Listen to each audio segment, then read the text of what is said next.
So now I want you guys to be able to work with bases, okay? If you have a strong base, can someone give me an example of a strong base? HCl. I mean, not base. NaOH. NaOH, right? Okay. So if you were asked what is the pH of a 0.2 molar solution of sodium hydroxide, okay? This would be a fairly easy problem to work. What's going to happen to the sodium hydroxide when it's in water? It's going to dissociate. And really, it's an ionic compound, right? Besides being a base, it's an ionic compound, but it's super soluble because what is Na? It's a 1A metal, totally soluble. Okay, so NaOH, just like strong acids, it's going to totally dissociate into Na plus and OH minus. Okay? So if this starts out at 0.2 molar, whether or not you want to say 0, 0, and then say this goes totally down and these go totally up, however you want to do it, what's going to happen is OH is going to end up being 0.2 molar, right? Whatever this concentration is, this is going to be the same. Everybody with me? Yeah. Okay, so if you have the OH concentration and you need the pH, how are you going to start solving for it? 14 minus negative log of molarity of... Okay, so perhaps we first figure out the pOH, and then because pH plus pOH equals 14, we could easily figure it out, right? So pOH would be the negative log of OH, which would be 0.2. So the negative log of 0.2, I get 0.699. Does anybody else get that? Yeah. Okay.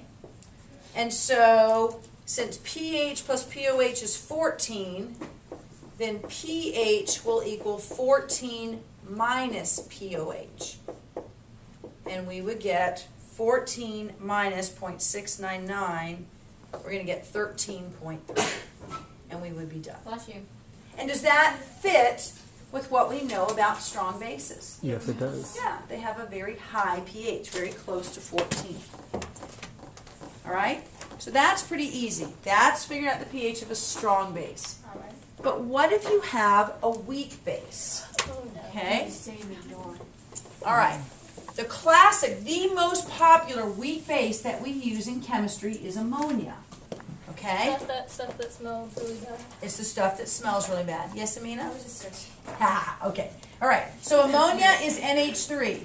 Now, this is what is tricky or a little bit different about working with bases. You have to react them with water. Because remember what we just defined a base as? It's a hydrogen what? Acceptor. So it can't accept it from nothing. You've got to react it with water so it can accept it from something. So whenever you write base reactions, whatever base you have, you're going to react it with water. That base is going to accept an H+. So in this case, this would be NH4 positive. In this case, accept an H+, it would be, let me see which way I want to write it. It would be HB positive. Okay, and then if you've taken an H+ from water, what's left? Hydroxide. Hydroxide, right?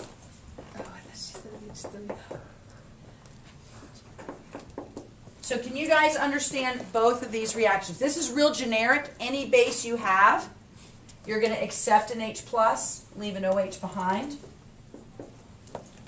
Here, this is the specific base. We accepted an H+, left the OH behind. Okay? If you write your KB expression, here, generic, it would be HB plus positive to the OH. first. Yeah. OH minus to the first. OH minus to the first over what? Just the base. Just the B. Why do we leave out water? Because it's liquid. It's a pure liquid. And if you look on your formula sheet, I want you to see why it's in this format. That's actually the generic formula for a base. They use that B and HB+. For this one, you're going to have NH4 positive times OH negative over NH3. What do I do with the water? Leave it out. Okay?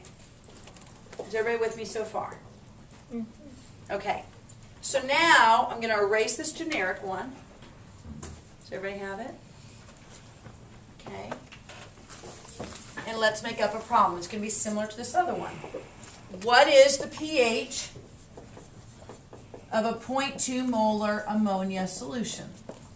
So, in this case, because it's a reversible reaction, we're going to have a rice box. This is going to be 0.2 molar to begin with. Okay. Water, do we care about it? No. Nope. This is going to be 0. This is going to be 0. This is going to change by what? Minus x. Minus x. It's going to go down by 1x.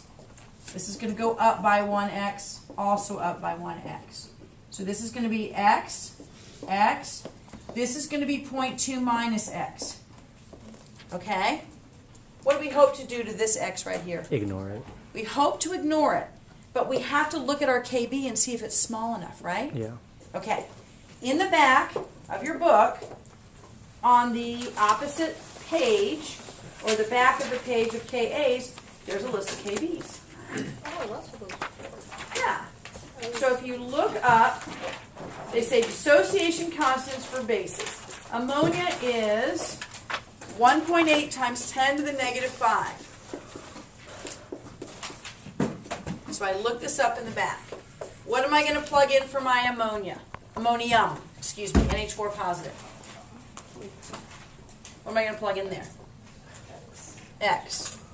For the hydroxide?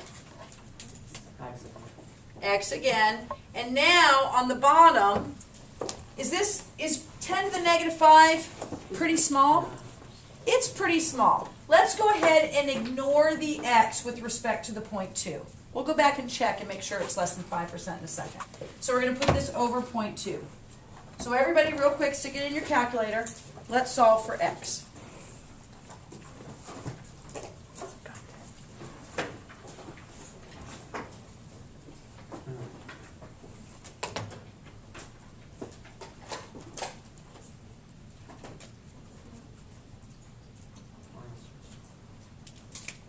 Did anybody get an answer? 0.0019 molar. Do I have a second on that? Okay, good. All right. Now, let's be careful. X represents what? OH. It represents OH. And so we can't directly figure out our pH, but what might be a good strategy? Negative log. Do you guys want to do negative log? You want to figure out the pOH? Yeah, I do. Yeah, I like to do that the best too. So our pOH, someone do that while I'm writing it down, is the negative log of 0.0019. What'd y'all get? 2.72. And so we know that pH is going to equal 14 minus this.